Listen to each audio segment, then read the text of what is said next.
Shalom, shalom, frères et sœurs en Christ, et bienvenue à la Rhapsodie du lundi 12 septembre 2022. Rhapsodie écrite par le pasteur Chrisoya Kilomé, et la lecture vous est offerte par les vérités de l'Évangile. Le thème d'aujourd'hui est les cantiques de l'Esprit. Et le verset de Éphésiens 5, verset 19, qui nous dit: entretenez-vous par des psaumes, par des hymnes, par des cantiques spirituels en chantant et en célébrant de tout votre cœur les louanges du Seigneur. Alléluia. Fin du verset. Le pasteur Christ dit: le syntagme cantique spirituel dans le verset ci-dessus signifie des chants venant de l'Esprit. L'apôtre Paul a fait la même référence dans 1 Corinthiens 14, verset 14 à 15, lorsqu'il parlait de chanter en langue, chanter dans l'Esprit. Il a dit: car si je prie en langue, mon esprit est en prière, mais mon intelligence demeure stérile. Que faire donc? Je prierai par l'esprit et je prierai aussi avec l'intelligence. Je chanterai par l'esprit et je chanterai aussi avec l'intelligence. Alléluia. Chanter par l'esprit, c'est chanter en langue. Ces cantiques viennent de votre esprit et non de votre intelligence. C'est similaire à la façon dont vous cédez votre langue à l'Esprit Saint pour prier en langue.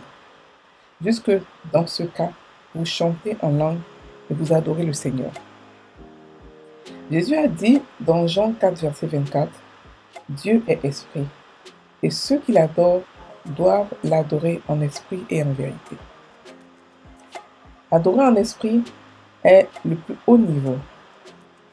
Vous pouvez chanter et adorer le Seigneur dans votre compréhension, et c'est bien, mais accéder plus haut, chanter des chansons de l'Esprit, provenant de l'Esprit, adorer du fond de votre esprit, c'est une communion plus profonde. Vos cantiques spirituels sont des chants d'adoration et de louange au Seigneur. Ceux qui vous écoutent peuvent ne pas aimer le ton ou l'harmonie, mais ça ne fait aucune différence. Vous ne chantez pas pour eux, vous chantez pour le Seigneur. Vous faites des mélodies d'adoration au Seigneur. Juste comme prier en langue n'est pas aux hommes, mais à Dieu. Et cela est de 1 Corinthiens 14, verset 2. Adorer en esprit engendre un échange divin. Du fait que votre esprit rend à Dieu des paroles dans l'esprit, et l'Esprit Saint transmet des informations à votre esprit. Quand vous finissez avec de telles sessions d'adoration et de communion, vous devenez rempli de l'Esprit. Et vous avez la domination. À ce point, rien ne vous ébranle. Vous devenez plus certain de votre victoire. Votre esprit a la domination. Le christianisme est une vie de l'esprit, vécue de l'intérieur vers l'extérieur. Alors, apprenez à adorer le Seigneur en esprit, avec votre esprit et par le Saint-Esprit. Philippiens 3, verset 3 nous dit: car les circoncis, c'est nous qui rendons à notre Dieu un culte par l'Esprit de Dieu, qui nous glorifierons en Jésus-Christ et qui ne mettons point notre confiance en la chair. Fin de la Rhapsodie. Alors, aujourd'hui, le pasteur nous parle des cantiques de l'Esprit. En fait, il nous explique globalement comment se remplir de Dieu, comment être continuellement rempli de l'Esprit toute la journée. Et Éphésiens nous dit quoi? Entretenez-vous par des psaumes, des hymnes et des cantiques spirituels en chantant et en célébrant de tout votre cœur les louanges du Seigneur. Frères et sœurs, c'est un secret spirituel très puissant qui vient de vous dire là, que Paul vient de vous dire. Adorer Dieu continuellement, chanter des cantiques continuellement est une preuve de foi. Et lorsque vous vous exercez à le faire, parce que la parole, la divinité s'exerce, lorsque vous vous exercez à le faire, vous allez voir que vous partez de gloire en gloire. Vous allez voir que vos prières sont rapidement exaucées parce que vous rendez continuellement gloire à Dieu pour ce qu'il est pour ce qu'il a fait. Alléluia. Ici, le pasteur nous explique ici ce que c'est que chanter en esprit. Lorsque Jésus a dit que Dieu est esprit et que ceux qui l'adorent, doivent l'adorer en esprit, c'est pas fermer la bouche et penser. C'est pas réfléchir, non. Ça se passe en esprit. Ça veut dire que ça n'a rien à voir avec notre intelligence.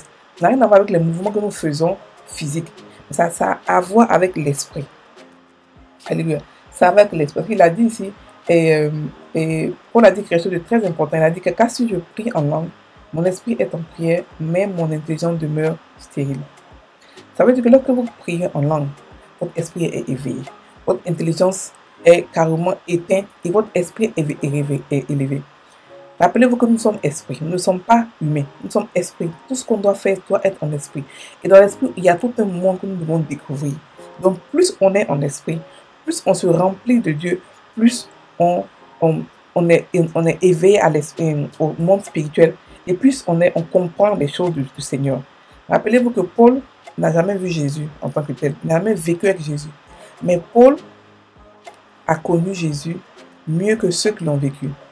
Pourquoi? Parce qu'il a donné le secret. Il a dit que je parle en langue plus que vous tous. Il dit je parle en langue plus que vous tous. C'était son secret. Il parlait en langue continuellement. Il devait adorer en langue. Il chantait des hymnes en langue. Il a compris le secret d'être continuellement rempli de l'esprit. Et il nous le donne dans Éphésiens 5, verset 19, notre verset d'ouverture. Il a dit quoi aussi? Il a dit que faire? Je prierai par l'esprit et je prierai aussi par l'intelligence. Donc ici, vous voyez que l'intelligence est ici en deuxième position. Il a dit je prierai aussi par l'intelligence. Ça veut dire que pour lui, en tant qu'enfant de Dieu, l'esprit est le numéro 1. Il prie d'abord en esprit avant de prier en intelligence. Donc frère et sœurs, si jamais vous commencez, vous priez toujours en français avant de prier en esprit, sachez que la meilleure méthode, c'est de faire l'inverse. Pour avoir un résultat plus efficace, c'est de prier d'abord en esprit. Paul a dit, je prie d'abord. Je prie par l'esprit et je prierai aussi par l'intelligence. Ça veut dire que le aussi, ça veut dire que c'est en deuxième position. Et c'est même facultatif. Il peut peut-être faire des heures en priant en esprit. Si jamais vous faites des heures en esprit, en priant 2, 3 heures, 4 heures, vous verrez que vous serez une personne différente. Vous aurez une gloire plus grande. Votre lumière va s'agrandir. Votre éveil, votre sensibilité spirituelle va aussi s'agrandir. Prier en esprit, chanter en esprit est très, très, très, très puissant, frère et sœurs en Christ. Et ici, le pasteur nous dit de chanter en langue, en esprit. Parce que chanter en langue, c'est chanter en esprit. Voilà. Donc, il n'y a pas de différence. Chanter en langue, c'est chanter en esprit. Donc, il nous dit que nous devons chanter, il nous exhorte à chanter en esprit. Il nous exhorte à pouvoir être remplis de Dieu toute la journée. Et vous savez que en tant que chrétiens qui avons l'esprit de Dieu, qui avons la nature de Dieu, nous pouvons être constamment, nous pouvons contenir la plénitude de Dieu. Et cela se fait comment? En étant constamment en esprit. Ici, nous explique par des hymnes, par des cantiques. Ça veut dire quoi? Par des chants religieux, pas religieux, pardon, par des chants en esprit. Pas les chants que nous connaissons, non. C'est un chantant en esprit, un chant. Et puis ce qui est bien, c'est que l'esprit que nous avons, la langue que nous avons, nous appartient. Donc nous pouvons créer une chanson en esprit quand nous voulons.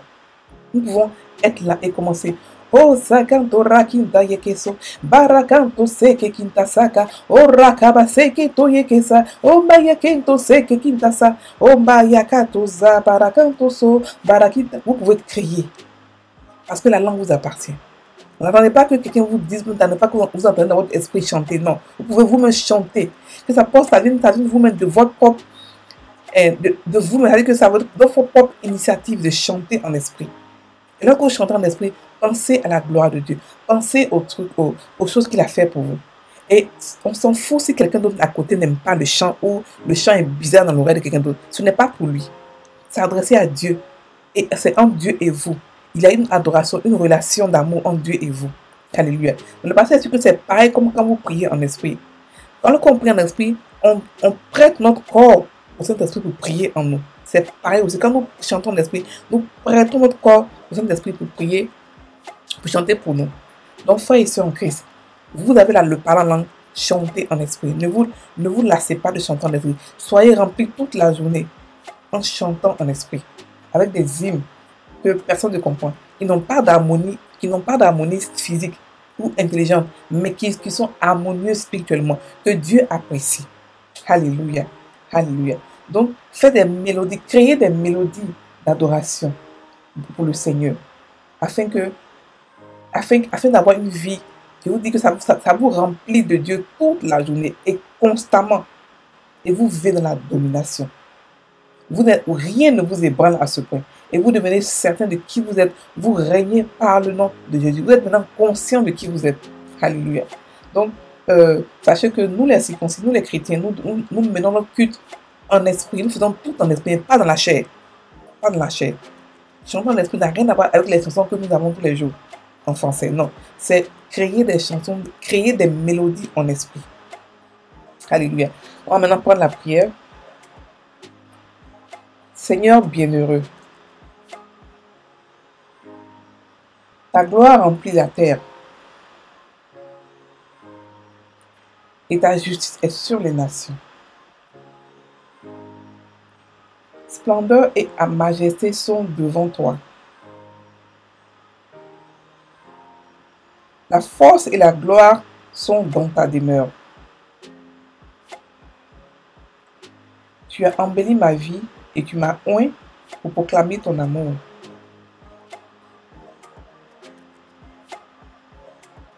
Tes miséricordes et ta grâce, je chanterai de ton amour pour toujours et de ta fidélité pour toujours. Béni sois-tu au nom de Jésus à jamais. Béni soit ton nom. Amen. Frères et sœurs en Christ, passez une excellente journée. Soyez bénis.